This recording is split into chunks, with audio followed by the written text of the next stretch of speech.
It is a rarity in college football, so great that a comparison to a unicorn wouldn't even do him justice. But Shimonek might not mind that comparison, because on or off the field, there are not many you will meet who are quite like Nick. Let's go. At first glance, you can tell Nick Shimonek marches to the beat of his own drum. If you ran into him on the street, you'd probably think his hair and tattoos are more fitting for the lead singer of a heavy metal band. But they're part of what makes him the individual that he is. Hey, great ball. Don't judge a book by its cover. So if you see me out in public and I look intimidating, you can come say hi. I promise I won't bite you. And there's much more to his cover than meets the eye.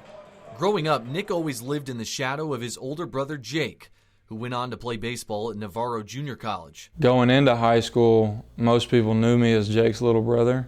So I told myself pretty quick that I didn't want to be Jake's little brother, I wanted to be Nick. It wasn't until he arrived at Iowa that he felt he had finally come into his own. But after redshirting his freshman year, Shimonek decided it was time for a change. Felt like Iowa wasn't the best fit. Shimonek took a gamble, one that his roommate at Iowa and current Texas Tech teammate thought was crazy. Just kind of took me unexpectedly. Like one day he just hit me up, was like, I'm out. And once he left, I was like, I guess that's it for him, because he told me he was walking on, he didn't have a scholarship. I was like, well, just gave up everything he had. With no guarantee he would ever earn another.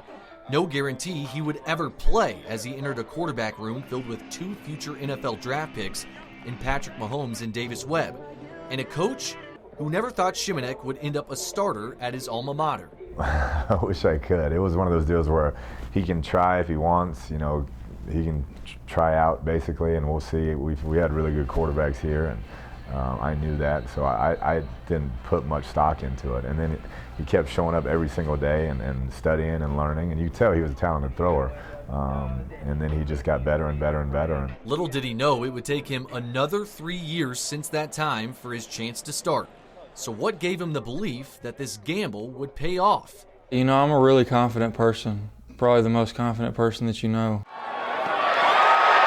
Call him arrogant or call him crazy. Just know it's nothing he's never heard before. And his track record tells you he'll likely prove you wrong. You might have seen a story this offseason by ESPN's Jake Trotter where Nick and his girlfriend were restoring furniture to help his parents pay for college. But not anymore. Last August, he did earn a scholarship at Texas Tech and looking to make the most of it in his final season. David.